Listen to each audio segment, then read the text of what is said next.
So now we've got a very exciting session. It's called question and answer. So are there any questions? Yes. You mentioned that we need to take a shower every day. Yes. In my experience, if I take a shower every day, I got a dry skin. So you meaning taking a shower with or without the soap? That's a good question. With or without the soap? I think that when you use soap, it should only be used to the areas that probably greatest need, which is usually armpits and crotch. Mm-hmm. And you know, my morning swim after my exercise, especially when I'm perspiring a lot, I just dive in the water and I just rub the areas. I don't take soap into the creek. So I don't think I ever soap my arms or the outside. Water is enough. Unless I've got dirt on me from being in the creek. So from being in the garden. So that is true. The soap on the outside, if you soap your whole body up every shower, your skin will get very dry. So only soaping in the areas of need, yes? And soap also removes the vitamin D that is built up if you're out in the sun. That is true. Vitamin D, once you've been in the sun, it needs 2 hours to develop in your skin. So if you have a shower and wash your body with soap all over, you won't access your vitamin D because the sun's rays hit the skin and they convert a form of cholesterol just under the skin to vitamin D. So you need those oils. Yes? When you are all day outside in the garden and exercise, do you need an exercise more to do? Do you need exercise if you're out in the garden? Well, what's important with exercise is getting aerobic. That's getting that heart beating. And if you're hoeing the garden, you will certainly get that. But if your garden activities is just squatting down, weeding, and you're not getting that aerobic, then maybe they're the days you will need to also do the aerobic. Yes? You talk about the bone. And one of the way to remove this is to starve. What about the charcoal? Can we use the charcoal to cleanse the mold in our body? Can we use the charcoal to eliminate the mold in our body? Well, the charcoal will only cleanse what it touches. So it's really only going into the gastrointestinal tract. Whereas the herbs that I mentioned, they will go into the blood and to the tissues. Okay. Yes? With the vitamin D, you were saying it takes 2 hours to take it in the skin. How is it if people put afterwards a sunscreen on it? So that wouldn't help either. No, it wouldn't. I don't advocate sunscreen. The rays that touch the skin that are converted into vitamin D are UVB, ultraviolet B rays, and the sunscreen blocks all the UVB rays. Personally, I never use sunscreen. If I'm going to be out in the sun for a long period, I'll have a big hat on and I will have a long sleeve shirt on. So ideally you use other things rather than the sunscreen. Because read the label on the sunscreen packet. It's got a lot of chemicals in it. And what do they say? The bigger the name, the scarier, or the more toxic it is. And again, it's not hard to go to Safari and punch in those names and find out exactly what they are. Yes? Daily bathing applies also for little babies, right? Daily bathing for little babies, absolutely. It's a wonderful hydrotherapy treatment. Babies usually sleep well after the bath because our body is throwing off waste, whether we're doing strenuous exercise or not. It is throwing off waste every day. Yes? Yeah. Did you use salt on your potatoes and so? Did you say you use it generously or not generously? I use salt generously. Yeah. I love salt, and it brings the flavour out in food. And the Bible talks about using salt.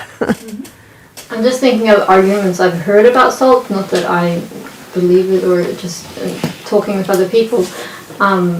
There's the argument that salt is actually like it's from stone and that's not digestible, and then also that it should rather be in the soil, so the plants that we eat take up those minerals and that we get it that way.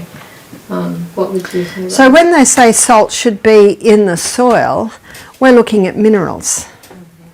So it's actually great to water your garden with seawater once a month because of the minerals. In Australia you can buy sea salt, or you can buy maxi-crop, which are quite smelly liquids, but they're really just seaweed broken down, which is incredibly high in minerals. So it's all about minerals. And if you were to cook some legumes and not put salt in, they're inedible. And if you put too much salt in it, it's also not nice. So you can overdo it, absolutely, and you can also underdo it. The bad name has come from sodium chloride, which is, see, as you'll see when I talk about salt, seawater is 92 minerals, and 30% is sodium, 50% is chloride. So they're the first crystals formed when the water's evaporated from seawater. So they are scooped up and used, but they are very harsh minerals. If you were to inject sodium chloride straight into the bloodstream, the person would die. And sodium chloride is so strong, it kills the taste buds. That's why people that have a lot of sodium chloride have a lot of sodium chloride. Have you noticed? They sprinkle it on everything. They don't even taste the food before they put it on. That's because those strong, harsh minerals kill the taste buds. God put sodium chloride in nature with all the other minerals, and they buffer. They buffer the harshness of sodium chloride. And so they are very digestible in that balanced form. So we can buy it as Celtic salt and we can buy it as Himalayan salt. Yes? I'm just wondering, can I make a comment relating to what you did present yesterday? Yes. Yeah, I'm just going to share an experience about the medicine and what the medicine sometimes have done at a personal level. I was given a tablet for against high blood pressure between 2010. By 2014, I could feel my heart pumping outside my body. And 2015, I had to undergo a heart surgery because my heart was enlarged. And the major cardiologist in Uppsala Academic Hospital wrote, I had to ask my journal afterwards. He wrote that tablet is the one which caused the enlargement in my heart. There were many people who said I should follow and take to go, but I didn't know. I didn't feel I had an energy and all this. Now, thank you for that story, but notice what our sister said, she did not know. And that's why it's a good idea, any advice you're given, you say, thank you for your advice, I'm seriously going to consider it. And you need to look at your options. But I do realise that from a young age we've been told that the doctor knows and he knows best and he will advise. There are some excellent doctors, there's no doubt about that. I have some good friends that are doctors. But the problem is this attitude in our culture is to almost put them up a little too high that they cannot do wrong. It's like my friend, her brother's a chemist and he will not take any drug and he's a chemist. He says, no, I see what they do and I know what they do. So it's important to investigate and acknowledge that there's a problem and find out what can be done to work with the body's own healing powers to actually conquer that problem, which is what God did, which is the way God made us. And I find my biggest teachers are the people I help. It's like, that is a powerful story, and you have a story now, and as you go through as medical missionaries, your stories are your powerful stories. And in Revelation 12 it says they overcame him by the blood of the Lamb and the word of their testimony.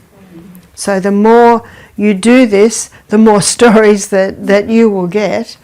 And those stories basically are illustrations of how these things work. It was a very sad story when I was working in the Bronx in 2004. There was 450 church, and the lead singer in the youth choir had the most amazing voice. And she came to me, she was a little overweight, she said, I have an enlarged heart. And she's on all this medication for her enlarged heart, and she's 19. So I went through her history, and I found out that her periods had stopped when she went through a crisis, and she was given an experimental drug. And that experimental drug enlarged her heart. And now she was on medication for the enlarged heart. Whoa, that is so hard. And I also noticed she didn't like drinking water. So I said, you don't have to drink a whole glass at once. You can sip it all through the day. And that's where we need to come in as medical missionaries. If you get some resistance in what you're explaining, then work out how they can implement it. But the saddest part of this story is 2 weeks later they found her dead. She was 19, and that they acknowledged it was the medication that had killed her.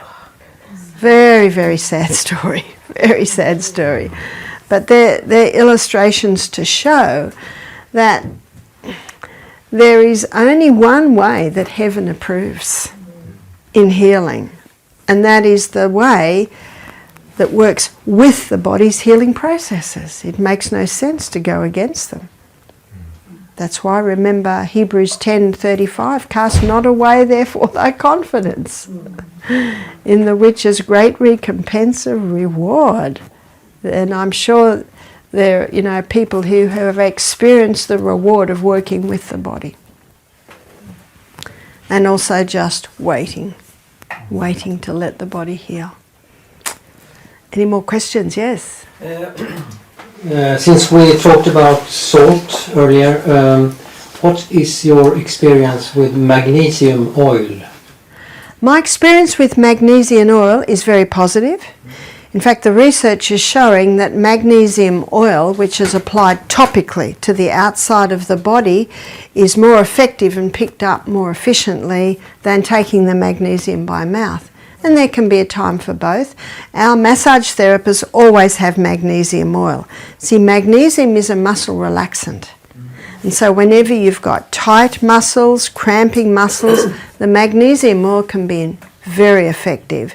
And for people with restless legs, we advise they have a hot Epsom salts bath, if that's not possible, to apply the magnesium oil on the outside. It's lower the pain.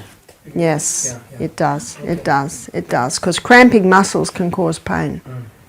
So whenever there's cramping muscles, you can apply the magnesium oil. I have experience of using the magnesium oil. It's really true. Yes, it is true. That's why it's very good for everyone to try this on themselves. and then they've got a story. Yes?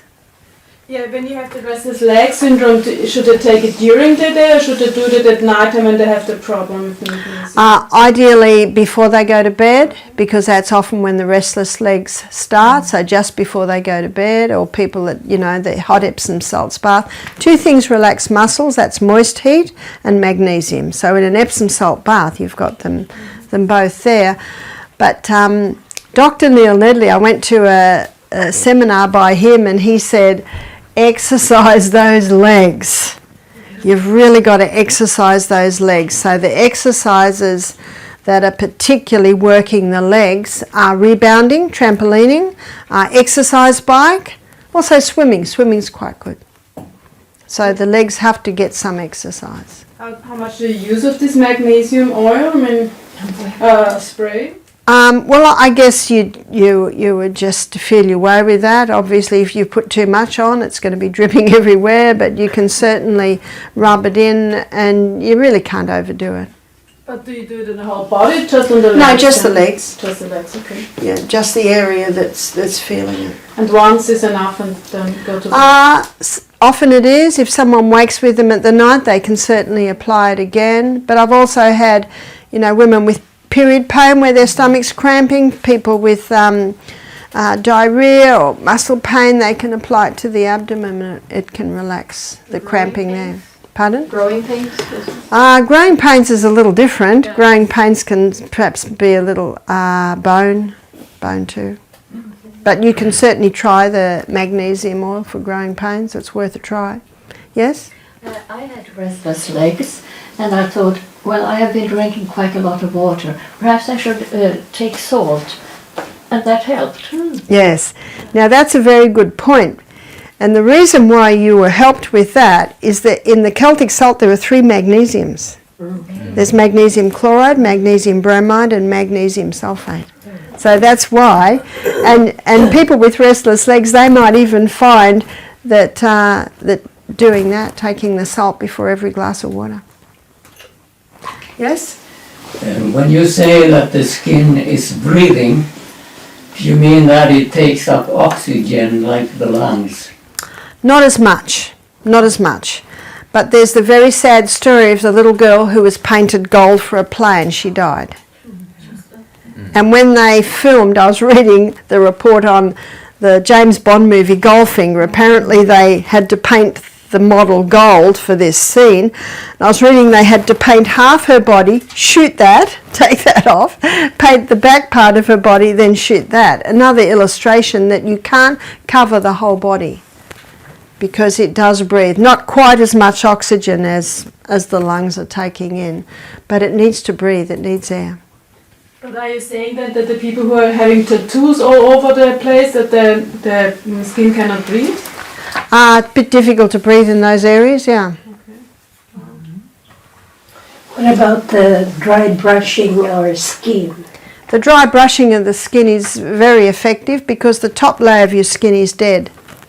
You've got several layers to the skin, but the top is dead. So exfoliating the skin can help to get rid of that dead layer.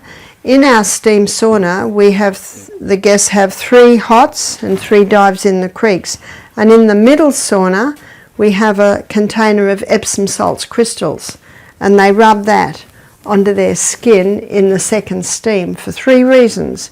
One is exfoliation, rubbing off that dead layer. Number 2 is because magnesium is a water-hungry molecule, when they put it on their skin, it's going to pull more perspiration out. And the third reason is when you're perspiring a lot, you do lose some magnesium. So putting it on your skin, it'll absorb some of the magnesium. So some people that do fasting at home and want to stimulate the body losing more or taking out more waste, they will have a hot Epsom salt bath at night. And that Epsom salt certainly can help to pull waste out. Yeah?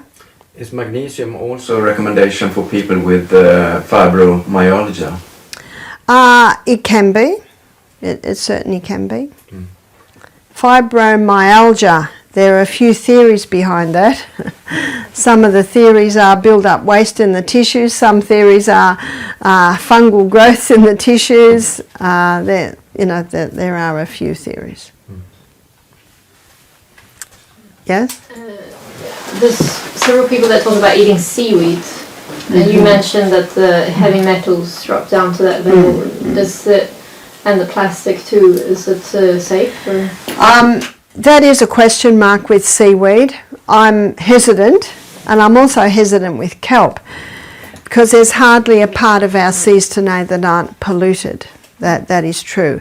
But you get some of less pollution, and you get the rolling of the waves, which can purify the water. So in the Celtic salt, the sea salts, you won't get the chemicals, but they're certainly in the sea life, in the fishes, and quite possibly in the seaweed.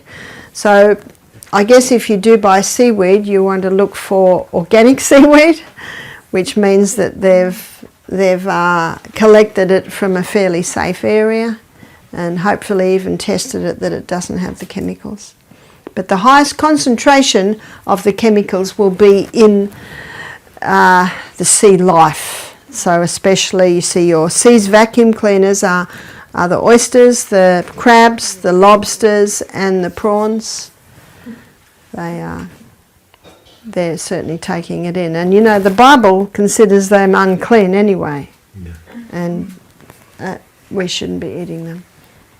Are all foods and the mold with foods equal?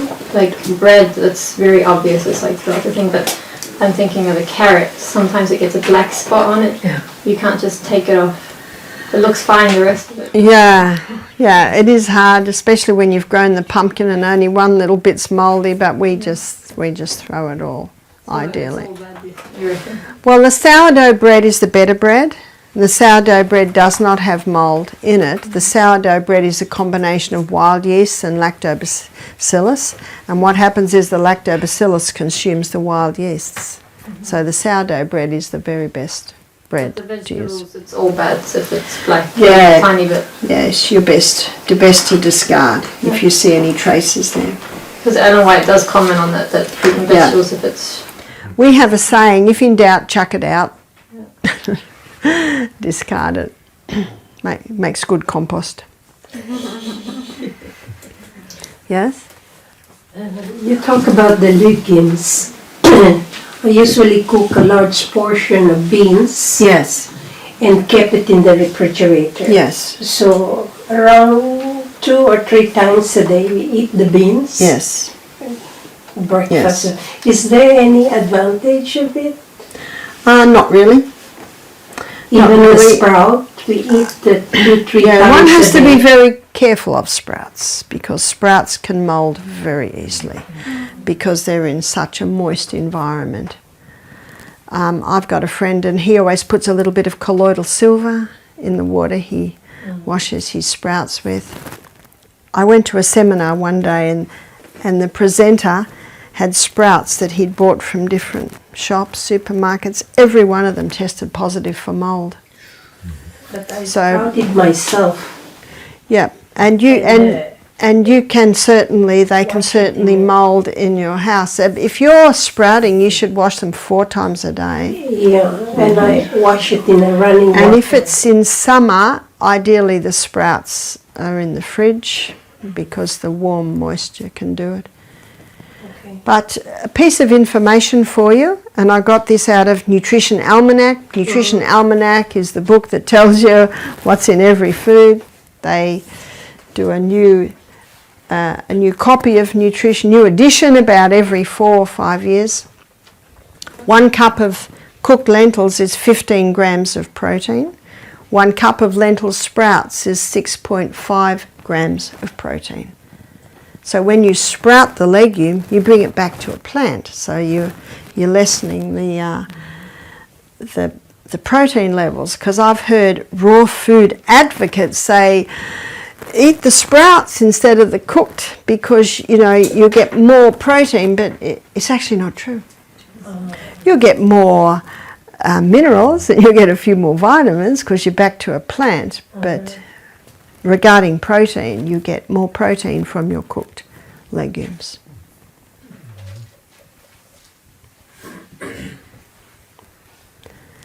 Yes? We talked about cancer before and the programs for cancer, recommendations for cancer.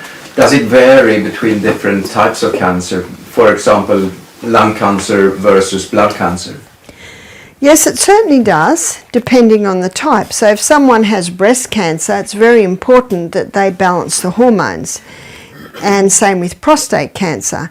And with breast cancer, there might be some poultices and some specifics you would use for that.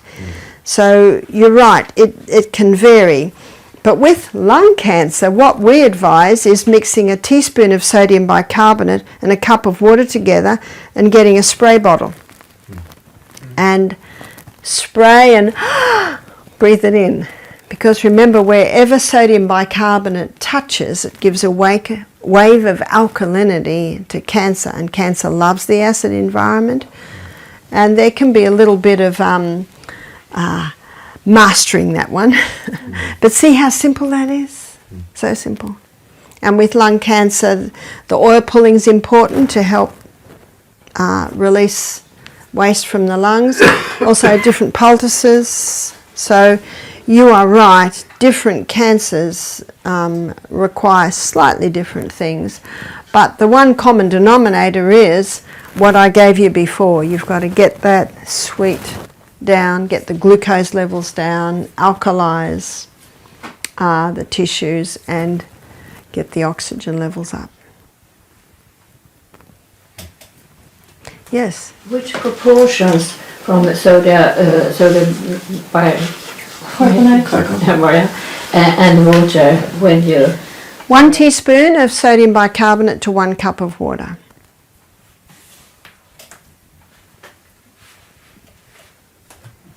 You talked about an antibiotic drink. What was in it again? You said it very fast.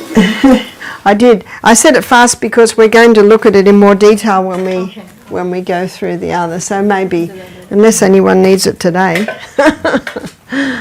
it's yeah. You always remember by 6 ingredients: ginger and garlic, lemon and cayenne pepper, and honey, and a drop of eucalyptus oil. One lady said to me, "Barbara, but it says on the label that eucalyptus oil must never be taken." I said, "We're not advising you drink half a cup." Do you know, there's common sense there. It's 1 drop. And do you know why they say that? Because in 1976, I remember it well, my first baby was born and I was listening to the radio that a little boy in Tasmania, you've heard of Tasmania, it's that little island right down the bottom of Australia. It's considered one of the states. A little boy drank some eucalyptus oil and went into a coma. So they banned eucalyptus oil. How many die from alcohol and that hasn't been banned? Anyway, there was such an uproar that they eventually legalised it, but every bottle of eucalyptus oil you buy now, it's got poison, do not take, not fit for human consumption, special lids that children can't open. And it's because of that little boy. He didn't die, but he went into a coma. And common sense tells us you don't drink that.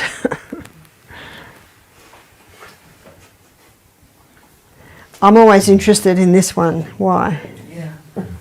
Why? Why don't they ban alcohol? Well, they make too much money out of it.